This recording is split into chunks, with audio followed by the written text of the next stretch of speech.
Misteryosong pagkawala ng mga bata sa bus. Sa isang maliit at tahimik na bayan, may misteryosong pangyayari na naganap kamakailan lamang. Isang araw, isang bus na naglalakbay sa gabi ang biglang nawala na parang bula, kasama ang lahat ng mga bata na sakay nito. Ang pangyayaring ito ay nagdulot ng takot at pangamba sa buong komunidad. On the bus. Hello? Is anyone on the bus? Hello? Is anyone on the bus? In your seats right now. Hey, you kids, step forward, please. Facing forward, thank you. That's what I like. Ang bus ay bumiyahe mula sa paaralan patungo sa mga barangay upang ihatid ang mga estudyante pauwi. Sa pagitan ng paaralan at mga bahay ng mga bata, may isang napakaliit na kalsada na nagtatago sa likod ng malalaking puno at nag-iisang ilaw ng poste.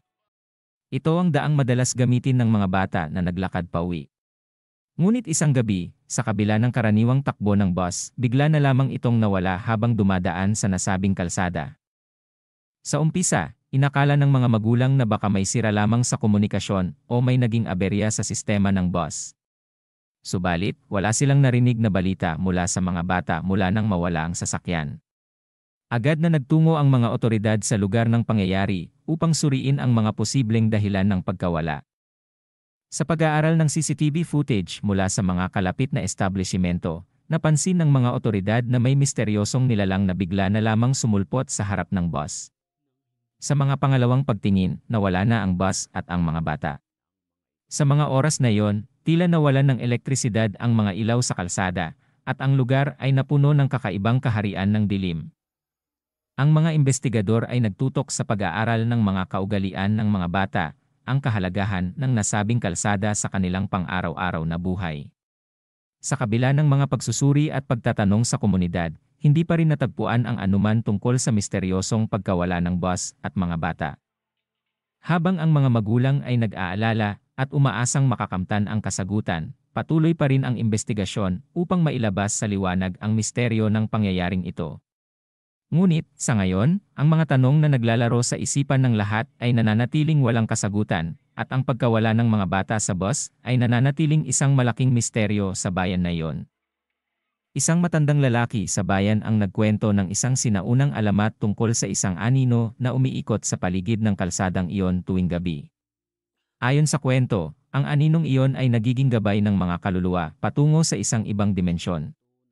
Sinasabing ang mga bata na sumakay sa bus noong gabi na iyon ay dinala ng anino sa isang lugar na kakaiba sa ating realidad. Bagaman ang alamat ay hindi agad tinanggap ng lahat, may mga ilang lokal na nagpahayag na may mga hindi pangkaraniwang pangyayari na kanilang naranasan sa nasabing lugar. May mga nagtuturo na tila may mga multo o presensya ng ibang nilalang sa kalsadang iyon, at maaaring ito ang dahilan kung bakit nawawala ang mga bata. Sa kabilang banda, may mga skeptiko rin na naniniwala na mayroong ligtasang dahilan sa likod ng pagkawala ng bus. Nagbigay sila ng teorya ng posibleng teknikal na aberya o human error. Gayunpaman, hanggang sa kasalukuyan, hindi pa rin natutukoy ang totoong dahilan sa misteryosong pangyayaring iyon.